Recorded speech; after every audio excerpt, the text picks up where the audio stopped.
The following podcast is a presentation of Project Entertainment Network. Welcome to Vicious Whispers with Mark Tullius, your source for horror, sci-fi, suspense, and all things violent. Hey, what's up, guys? Thank you so much for joining me today on Vicious Whispers with Mark Tullius. Today we have episode 63. At the end of it, we will play Ain't No Messiah, chapter 10. Hopefully you guys have been enjoying that story. That is out now. Wherever you buy audiobooks, it should be out. And you could do that, or you could listen to it a chapter at a time here for free. I just spent not the last 6 hours, but this past week I spent 6 hours listening to Untold Mayhem. Whenever you get an audiobook done, you need to listen to it carefully to make sure there are no mistakes, no retakes. Out of all 24 stories, there were absolutely none that I could catch, which is awesome. Usually there are a bunch. And what's really cool is on this one, it's a multicast. There are 9 different narrators, and they do an incredible job making each of the stories sound unique and different. So I'm very excited about that. If you remember me talking about Untold Mayhem before, I was never super excited about this collection. I kind of doubted it a lot, but reviews have been good, and listening to the stories like this, I enjoyed them so much more. So now I'm pretty excited about it. I'm way more excited about the audiobook than I am the ebook and the print, but pretty cool. Another really cool thing that just happened is Eddie Bravo had a chance to watch my TBI video that I shared last week, the traumatic brain injury video. He thought it was pretty powerful, so he put it out. I've had a lot of views on it, getting a lot of cool responses from people. It's kind of sad too, a lot of sad responses, because you see how many people have these issues and then maybe don't have the means to pay for the treatments that I found effective.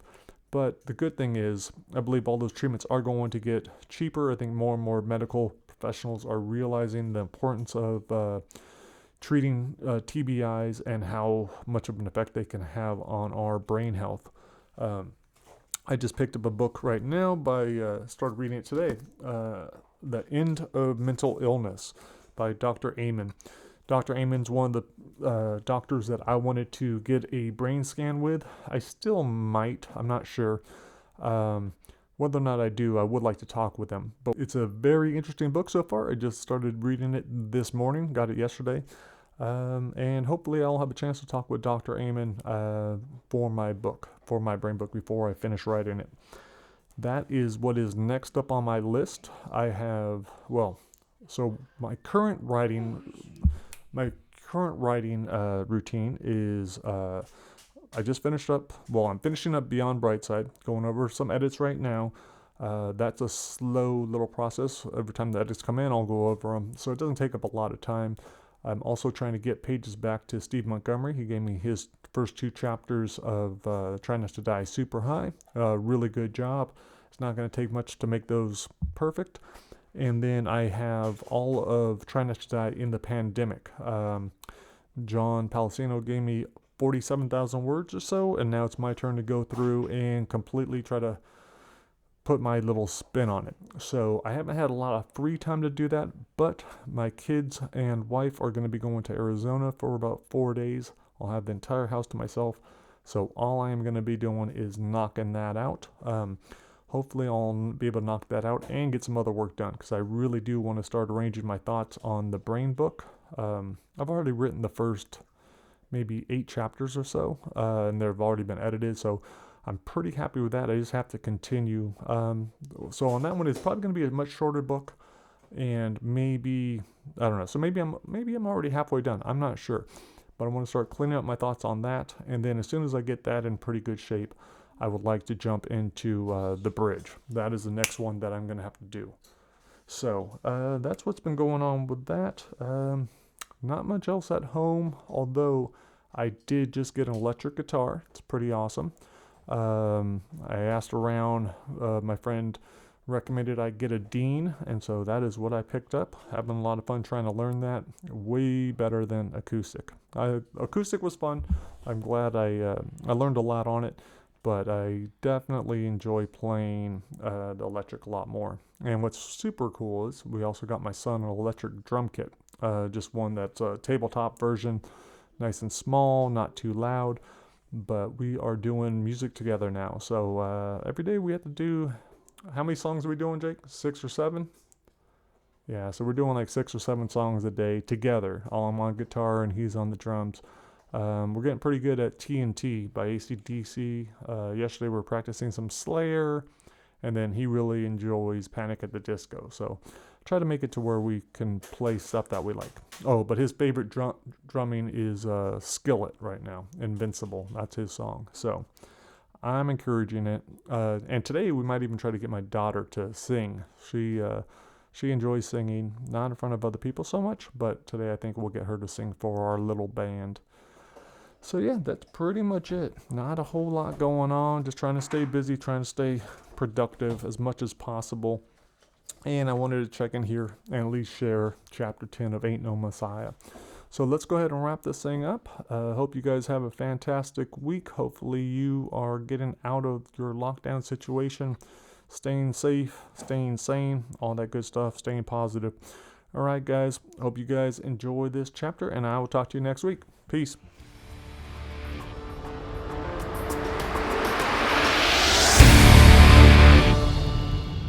Chapter 10. It's getting late. The sun directly over the mountains to the west. If I squint and look to the right of the MGM, I can just make out the tiny patch of green, the shadow of the mountain starting to swallow it. That's where I just came from, saying a final goodbye, saying I'm sorry. Nah, this shit isn't what I wanted. None of this. The 1 billion plus followers, the millions of dollars, it's just numbers. I'd trade it all. I empty my glass and fill it back up, promise myself I won't get too trashed. I flinch at movement on top of the Monte Carlo. I wait for the gun, for the sniper that will finally do it. Use a special bullet that'll punch through this glass and erase my brain. There's several guys up there, but they're just pushing something off the edge. A huge white banner drops the length of the building. Charles, 316, bigger than I've ever seen. I turn my back to the window, head to the pulpit. This book right here was Father's gift to Lily. I never read it until now. Figured there wasn't much point since I'd heard every one of those stories from Father's very lips. All except the last chapter, the final passage, the last word. I hate to admit it, but his Bible's not half bad. If it weren't about me, maybe I'd even buy one. At least that way I wouldn't have to think about the inscription every time I see the damned thing. The book goes on the altar next to the tiny black box with the red button so I can use both hands for the pulpit's monitor. The screen comes to life, the almighty Charles Campbell standing outside the entrance, a phone number, big and bold at the bottom, 4 lines of fine print below it. Father looks fabulous, thanks to his fake tan private trainer and enough money to gloss over every flaw. But I've got the TV muted because I can't listen to what he's saying. The red message flashing across the screen gives me a pretty good idea. Voting now open. Shit is in motion. Action is what Jeremy'd say, but only if he wanted you to know he was filming. Father smiles like everything's grand, that nothing was sacrificed for this once-in-a-lifetime opportunity. For him, this is bigger than big. There ain't a day that goes by that I don't wonder what my life would have been like if I'd listened to Father and been content with my life. If I had a little faith and just believed, maybe things would be different. But I kind of got the feeling it wouldn't have mattered. We'd all end up in the same place. 47 floors up, the entire world waiting and watching. I'll vote before it's over, so at least I can have a say, no matter how insignificant. My legs can't hold me up like they used to, so I head back down to my throne and pick up the bonus edition of Lost Gospels. Lily got this one for her 3rd birthday. In Father's eyes, it's never too early to learn about the fiery depths of hell, how God's just waiting to push in every son of a bitch that doesn't believe. He hadn't cut any corners on this copy. Issue number 1, bound in black leather. I just sold it for $920,000, which already cleared my bank. Close to $1 million for a book that's in perfect condition except for 2 pages. There's only 1 page that's been altered, and that's the first one. There are 2 lines of typeset at the top, the rest of the page filled with Father's perfect penmanship, the curves so tight, the loops so little. 8 lines of the stuff, but all it really says is how great I am, how lucky she was to have me as her father. He even signed it, Love, Grandpa. With a quick rip, 1 page becomes 2. I don't care if it could have earned me another 100,000 if I'd left it in. No one else gets to see it. I light the blood-red candle from the altar, the flick of the lighter flaring pain at my fingers, my forearm, and the constant ache at the back of my brain. The smell of cinnamon and burnt memories fill my box. The paper's gone, another thing of the past, the Bible ready to be shipped off. Maybe I'm not the Messiah, but I'm a man of my word, so I take another pill and down it with some Jack. I force myself up and take the Bible with me into the main church, holding on to the railing to get down the staircase. At the bottom, I walk over to the elevator and push the button for my sleeve mic. Troy, it's coming down. See the courier gets it immediately. Troy says he will, which means he will. He was there when they carried me out of the rubble. He's a true believer.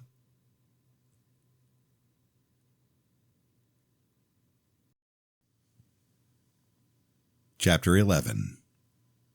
Paul said it was dark. He'd never been out this time of night. If I'd have showed him even the least bit of fear, Paul would have turned tail and jumped back through the window. But I whispered it was okay and told him to follow. The lights were off in Mother and Father's room. I buttoned up my denim jacket, tiptoed toward the barn, and waved for Paul. I wondered what he saw when he looked at that barn's open mouth. Was he worried there were demons within? Men that killed wives, wives that killed babies, young boys with machine guns shooting anything that moved. That was the world I was leading him into. We walked to the corner past the barn. I didn't really believe anyone was listening, but before we scaled the wall, I asked God to watch over us. I pulled my lantern out from my hidey hole. I turned it on and handed it to Paul, the light barely half of what it used to be. Paul said, "What's that?" He was talking about the 2 pieces of paper that'd been below the lantern. I unfolded them and got close beside him. Jeremy said they were in case I ever grew some balls. Maps? First one included a half-page of instructions underneath a small map. Yeah, this one's to Georgia. The other one was a black and white overhead photo featuring a blue squiggle highlighted with yellow marker. And this one's to the bus stop. Is that the top of our house? I thought he would have been more impressed. Pretty crazy, huh? Anyone could do that with their smartphone, he said, talking like he'd actually ever held one. We're wasting the batteries. I pointed him toward the trees. We're headed straight through there. Paul didn't move. It's the safest way, I said. You got to trust me. Paul said he did and led the way, listening to my directions as I guided him through the trees along the back of Jeremy's property. The lights were off inside the house, no last glimpse of Danielle. We came out on the road and headed up the hill. Since the lantern was almost dead, we turned it off and put it in my bag. The light from the moon and a few streetlights at the top of the hill were enough to see where we were going. I said, "Okay, rule number 1. Stay behind me to the right, always watching our back, and I'll keep lookout. There are people out here that'll run you over and just keep on going. It happens all the time." We got to the top of the hill and looked down. Paul said, "I forget it's so small." I'd only been to town a few more times than Paul, but Jeremy's pictures and papers had put everything into perspective. I marched us down, told him to act like we belonged, both of us glad no one was driving around. Paul pointed out the church's electronic billboard that Father always complained about, the one we paid for since it was my head that broke their old one. I didn't care to look, so Paul read it. "An open mind is a dangerous thing. Your brain might fall out." Sounding dead serious, he whispered, "Should we break it?" It was nice knowing I wasn't the only one with stupid ideas, but that wasn't the kind of guidance I needed. I ignored him and took us down Main Street. The map said the address we wanted was 107, but it was just a small liquor store, a bench with a roof over it, dark on the sidewalk. Paul asked, "What's wrong?" The only 2 vehicles in the parking lot were the dirty brown Camaro and a big red Ford Bronco with no roof, just a front windshield. I don't see the buses. Paul pointed at the liquor store where at least 20 signs were posted in the windows, half of which were blinking on and off. I read the handwritten one on the door. Bus tickets sold here. We went inside, the automatic door closing behind us. The round-faced man standing behind the counter said, "Gotta leave those by the door." The only things we were holding were our bags, so we set them down and the door reopened. The man put both his hands on the counter, smoke from his cigarette rising in front of his face. "You boys retards?" I said, "No, sir." He shook his head and pointed next to the door. "Right there." Paul piled his bag on top of mine. "Look at all the stuff they got." The store had 3 aisles filled with everything you'd ever need and a bunch of stuff I'd never seen. Paul said, "All that food." Neither one of us had had any dinner, so I told him, "Go ahead and grab some batteries, too." The white door at the end of the aisles banged open, and out came a man with a dirty gray beard, sporting a red flannel shirt and a lawnmower driving across his hat. He crumpled up a paper towel and tossed it in the trash can, took the stool at the end of the counter across from the worker puffing away on his cigarette. Paul went down the aisle, and I approached the man behind the counter, keeping clear of the cloud of smoke. "Excuse me, sir, I'd like to buy bus tickets." "Where you headed?" I told him, and he grabbed the brown folder. He flipped it open, ran his yellow fingernail down the page. "Joshua, look at this." Paul stood in front of a machine with blue and red stuff swirling behind the small windows. "It's frozen. They got cherry." The counter guy said, "What time you looking at?" "Got 8:20, 11:20, 2:20. 11:20 tonight?" "Jesus, kid." The guy on the stool put his cup to his lips and spit out something dark. "Relax, Bud." Bud took a long drag and blew it out at me. "First one anywhere runs through here at 7 in the morning, last one at 6. Well, we can't wait that long." He shrugged his shoulders. "Guess you're shit out of luck." The guy with the beard finished his drink and crushed the can on the counter. "Mike could catch one over in Columbia, run through there all day." "Where's that?" Bud hocked up a loogie and spit it in the trash can. "Save your breath, Dusty." Dusty waved Bud off. "You ain't from around here, are you?" "No, sir." He threw a thumb over his shoulder. "About 70 miles that way." Paul ran up beside me, arms crossed, to hold his pile, a giant plastic cup in each hand. "Got you blue raspberry?" I said fine. I wondered how long it would take to walk that far. He put everything on the counter, then picked up the bag of bread. Heavenly Host cinnamon raisin. "They got pumpernickel and sourdough, too." Bud ran items across the counter, red numbers popping up on the little screen with each beep. Paul waited until Bud got to the bread. "I helped make that." Like he couldn't care less, the guy said, "That's so." "Yes, sir. Best bread in the region." Bud squinted at the register. $33.47. Paul pulled a wad of cash out of his pocket. The stack was twice as big as mine and nearly filled his hand. He peeled off 2 20s and handed them over. "Mother give that to you?" "I earned it." Bud took another drag from his cigarette, held it in for a while, blew it out on us when he handed Paul his change. "So what you boys waiting for?" Dusty spit a brown wad into the cup. "Easy on 'em, Bud. Seem like they're good kids." "That better have been your last beer." Dusty turned to us. "So you guys need to get to Columbia?" "That's what it's looking like," I said. "I live right by there. I could drop you off if you like." I thought I must have heard wrong. "Really? You wouldn't mind?" "Not at all. Christian thing to do." I stuffed the food in our bags while Dusty got off his stool and walked over to the glass doors with all the bottles behind him. From the bottom shelf, he pulled out a long red and white box and told Bud, "Put this on my tab, will you?" "A whole case?" He smiled so big his beard split, showed off a mouthful of yellow teeth. "Tomorrow's the Lord's Day. Gotta load up tonight." "Well, that's a lot of loading up to do." Dusty headed out the door. "You know I'm good for it." The door closed on whatever Bud said, but Dusty paid it no mind. "Where to after Columbia?" "Georgia." Dusty walked to the passenger side of the truck and set the case on the seat. "What's there?" "Family." I tossed our bags behind the back row, nodded for Paul to get in, then walked around to the other side and got in behind Dusty. Paul didn't look so sure handing me both drinks so he could lock his hands on the bottom of his seat. He let out a squeak when the engine turned over, that roar 10 times louder than Father's. Dusty looked over his shoulder to back out the parking lot. Ain't got no seatbelt, so just hold on tight. I hadn't used one in Frank's truck, so I figured it was no big deal. Paul's arms were steel poles, his eyes riveted straight ahead. Dusty turned left onto Main and drove us away from the church, our home, our world. I snuggled into my jacket and positioned Paul's Slurpee between my feet, my hair whipping. Up ahead, a big green sign for Columbia pointed toward a loop. Dusty took it too fast, the tires squealing. We started tipping over. Just a tiny bit more and we'd have been airborne. But then the wheels dropped back down and shot forward. Dusty pumped his fist in the air and shouted, "Hot damn!" The wind whipped around us. Paul leaned forward, his eyes on the instrument panel. I read his lips.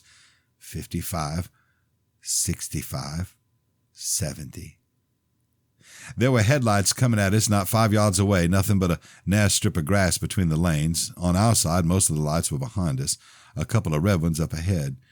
We were moving faster than I thought possible. My arms now clenched as tight as Paul's. No seatbelt, bodies flying through windshields. I'd seen that a bunch. That and tons of motorcycle accidents. Paul had no idea how far a body could fly, how easily parts could come off. Yet he was scrunched down in his seat praying the Lord's Prayer. God seemed pretty real right then, and I was talking to him too, but only in my head. Protect us. Protect us. Protect us. We passed a sign that said Columbia was 60 miles away, and I knew we'd never make it. Even in the dark, I could see Paul was as white as a sheet of paper, his arms shaking. I kicked his shoe and said, "Breathe."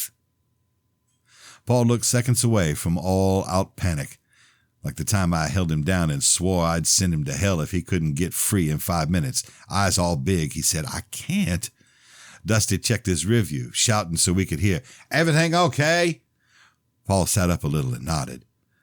Dusty got over to the right lane and dropped his speed. 2 cars passed by and disappeared into the night. We had the highway to ourselves when Dusty put on his blinker and got off at the rest stop. All 10 of the parking stalls were empty. Dusty took the one at the far end, a stone's throw away from a dark river. He killed the engine and turned toward Paul. "Might want to throw some water on your face." Paul looked at the river, then leaned over to me. "I'm not going down there."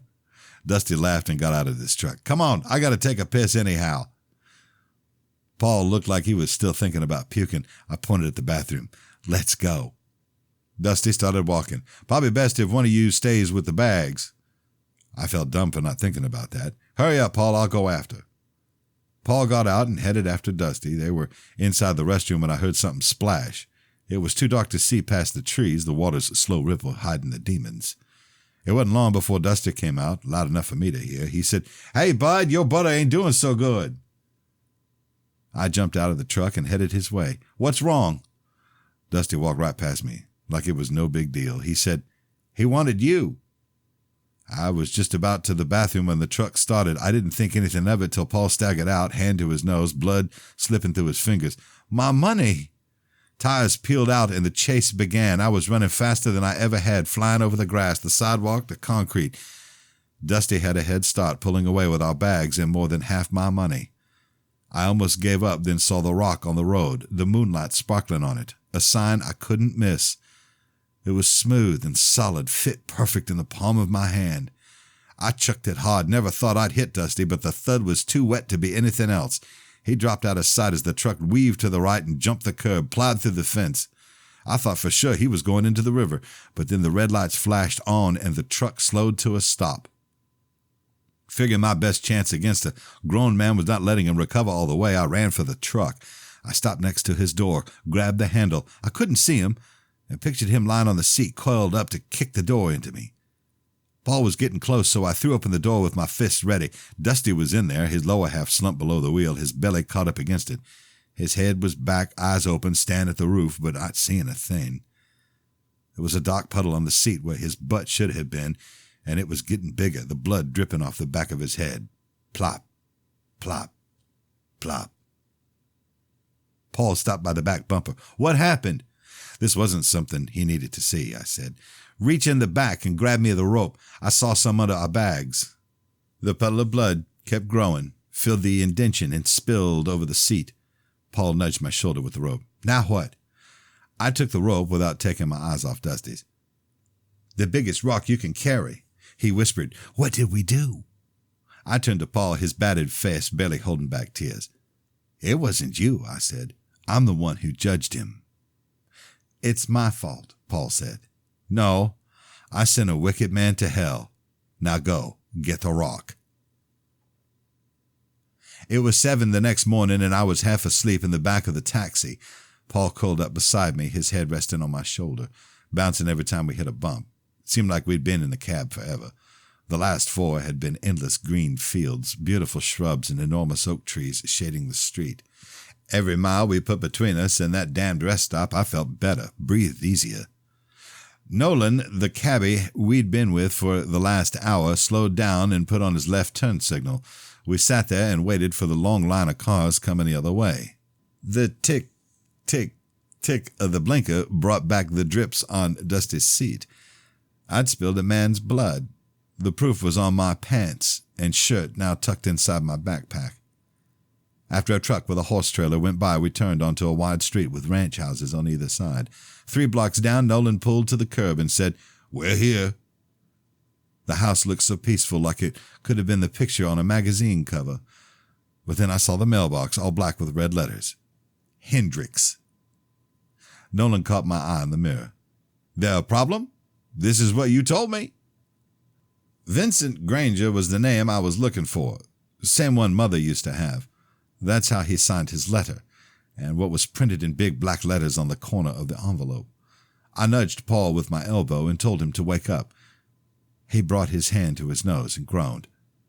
Icing his nose probably would have helped with the swelling, but once I got Dusty's truck on the road, there was no stopping until we ran out of gas. Both of Paul's eyes were black and blue, his nose leaning too much to the left. "You'll be fine," I said. "Go ahead and get out." Nolan said, "$94.50. This was the first time I'd stayed up all night, and I wasn't thinking clearly. "What's that?" "What you owe me." He pointed at the numbers to his right. "Read the damn meter." I hadn't known what a meter was. That's a lot of money. Nolan had both hands on the steering wheel, gripping it hard. "You saying I cheated you?" I handed him $100 in 5s and 10s. "It took me 2 months to make that." "Get a better job." Great advice, but I didn't have the first idea how I'd go about it. Seemed all I knew how to do was cut down trees and kneel still for hours. I got out of the car, grabbed my bag, and went to Nolan's window for my change. He drove away with a huff, left me in the middle of the street. Paul said, "You know what you're going to say?" "To who?" "To whoever opens the door." I walked up to the porch and knocked on the screen door, not thinking the people inside might still be sleeping. If Paul hadn't been beside me, I might have run when I heard the footsteps. It was hard to see much through the screen door, but I could make out the shape of a lady. Sounding more curious than irritated, she said, "Can I help you?" "Is Vincent here?" The woman made a small noise. I was about to ask again, but then she said, "Joshua?" The screen opened before I answered. It was Laura, her eyes just as blue as they'd been 12 years before. She had on a pale yellow dress, her braided hair hanging down her back, a bright white dish towel clutched in her hand. Laura reached up and wrapped her arms so tight around me, a warmth I barely remembered. "Oh, my God, you're so big." She put her cheek against mine and said, "I'm so glad you're here." I didn't know how to tell her how much I needed her right then, how I needed her touch, how I didn't want her to stop. Laura gave me a final squeeze and stood back. She held both my hands and said, "Let me look at you." Her smile looked so genuine, yet out of place on a face so much like Mother's. Same sloped nose and pointed chin, crow's feet around the eyes, and her straight teeth. This was one of the first times I didn't mind having all the attention, but I clapped my brother on his shoulder and said, "This is Paul." The smile all but disappeared from her face. "Oh, the miracle child." Paul looked confused. He didn't know the story of me calling her crazy and ruining his entrance to the world. It was never talked of in our house, and I'd been so young, who knows what I'd made up over time. But none of that mattered when Laura noticed Paul's face. "Oh, my God, what happened? Are you okay?" Paul wasn't a very good liar, so I said, "A guy tried to rob us." "You stopped him?" "We got our money back." "Do you want some ice, sweetie?" Paul shook his head. "I'm okay." I didn't want her asking any more questions, and I was grateful to point out the thin wisp of smoke creeping up behind her. Laura said, "Oh, shit," and ran inside, called over her shoulder for us to come in. The living room was twice the size of ours and was decorated with stuffed wildlife. 2 deer and a wildcat adorned the walls. The kitchen was much nicer, too, everything brighter and more airy, with yellows and whites. Laura pulled a tray of muffins out of the oven and dumped them into the sink, fanned the smoke toward the open window. God damn it! The smoke tickled my throat, and I stifled a cough. Laura kept on fanning and said, "Have a seat, boys, just not the one with the armrests." There were only 4 chairs at the pine table. The one with the armrest was closest to the back porch. I took the seat across from it, Paul to my right by the window. Laura brought a box from the cupboard and washed out a glass bowl. She shook her head when she looked at the clock, then back at the stove, where 3 things were cooking. Paul asked, "Can I do that for you?" Laura stopped for a second. "You know how to bake?" "Yes, ma'am." Paul got up like he belonged there. "Mind if I take a peek in the pantry?" Laura showed him where it was, then tended the stuff on the stove. She took the seat to my left, her smile back, her warm, soft hand on mine. "You're so handsome." With all my scars and depressions, topped with no sleep, she was obviously lying. I mumbled thanks and watched Paul work his magic with the mixing bowl, pouring the batter into the tray. Laura opened the oven door and punched in numbers on the screen when Paul asked her to set the timer. She said, "That was so sweet of you."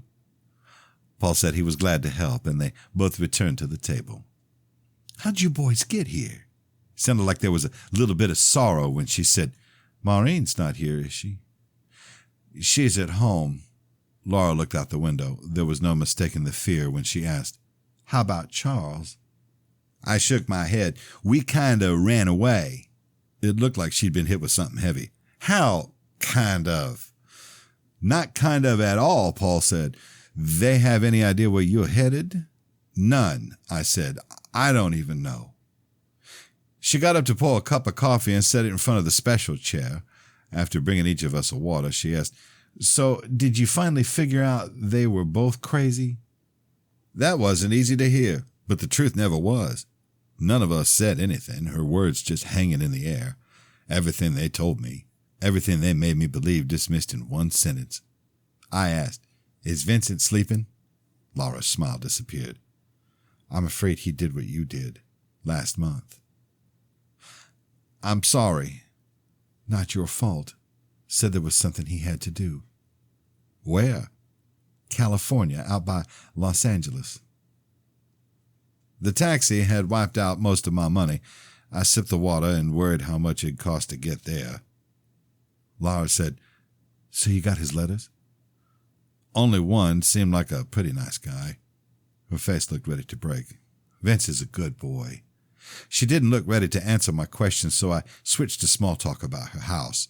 I didn't remember a word she said, my mind craving sleep and the sizzling bacon. Heavy footsteps approaching the back door pulled me out of the daze. Laura hurried to the stove and said, "That's Jim." The door opened, but I couldn't see from where I was sitting. A rough voice barked, "Ronnie up?" "Didn't you hear him last night? He got in after 3. A sink ran on the porch. "That isn't what I asked." Laura brought a plate stacked with bacon, eggs, and pancakes to the table and set it in front of the coffee. "As far as I know, he's still asleep." The water turned off and Jim walked in, blue jeans and a green flannel, gray hair in places he wasn't bald. He went straight to the fridge. "You can lose the attitude." "Sorry, I just worry about him getting pulled over again." "Drop it, Laura. He's my boy." Jim brought out a tall glass of orange juice and headed for the table, noticed us for the first time. "Who do we have here?" Laura told him our names. "These are my nephews." He sat at the head of the table, didn't offer to shake hands. "You two are brothers?" I didn't know what the whole truth was, so I said what felt truest. "We are." Jim took a bite of bacon, crunched it up while studying us. "I don't see it." He spurted a puddle of ketchup onto his plate, took his knife and cut his egg, a runny yolk oozing out. As if I'd have the answer, Jim asked me, "So why had I never hear of you before?" Laura sat down. You know I don't talk to her. Jim looked at us and smacked on another strip of bacon. "So what's the special occasion?" The timer rang and Laura got up to turn it off. She took out the muffins and set them on the stove.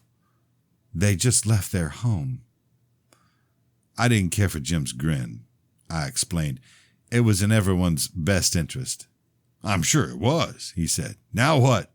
What are your big plans? You going to go strike it rich in California like Vince? Make your millions?" Laura said, "They're just boys. They don't have it all figured out just yet. I was thinking—" "Boys is right," Jim said. "How old are you?" he asked Paul. "Older than my age?" Jim shook his head and told Laura, "I know what you're thinking." She said, "I try not to ask for much." Jim continued to examine us while he finished off his eggs. Laura said, "We have the guest room. They'd be out of the way." Jim stared at me. "You expect me to feed you, put a roof over your head? What's in it for me?" I told him I was a real hard worker. "What can you do?" "Pretty much whatever needs being done." He turned to Paul. "How about you?" "I can help out in the kitchen." Jim laughed. "What kind of boy wants to work in the kitchen?" Sounding just as sure as father, Paul said, "The kind that could make you $500 a month if you let him." "Be straight with me, boy." Paul pointed to the tray. "Try one of those muffins. Be careful, they're hot." Laura asked Jim if he'd like one. Jim kept his eyes on Paul as he used the tip of his tongue to push out his cheek. He took the muffin from her and asked, "You watch him make it? How do I know he didn't slip something in it?" I was starving, and I offered to eat one. Jim said he was joking and broke it in half, the steam passing over his leathery face. He took a bite, and we waited, but not long. "You can make 500 selling these things." "Did back home, that and bread." The other half disappeared in 2 bites. A guy about my age entered the kitchen without a word, walked straight to the fridge. He had the same build as Jim, the same asshole smirk. He had on blue jeans and a tight black t-shirt, barbed wire tattooed halfway around his arm. Jim took a swig of coffee and cleared his throat. "You got a place to stay as long as you can do what you say." "Thank you, sir," Paul said. "You won't be disappointed." Jim said he wanted another muffin and waited for Laura to get it. "Make it 600 and I'll give you a Ronnie's room." The fridge slammed shut. The guy looked at Paul and said, "Shit." Jim sort of smiled. "What, you not ready to move out?"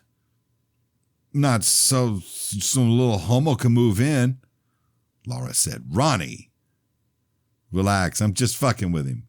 Paul smiled to show no harm done. Jim got up from the table. "How about you get busy?" he said to Paul. "The boys break for lunch at 11. I'll need about 3 dozen of these. We'll have each of them take some home, see what people think." Ronnie walked up to the table. The other 3 chairs were empty, but he pointed right at me.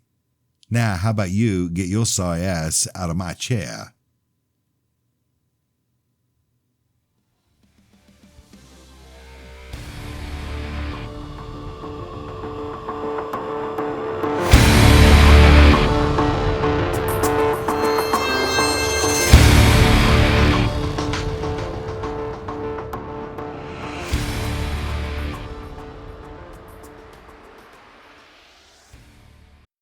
This has been a presentation of the Project Entertainment Network.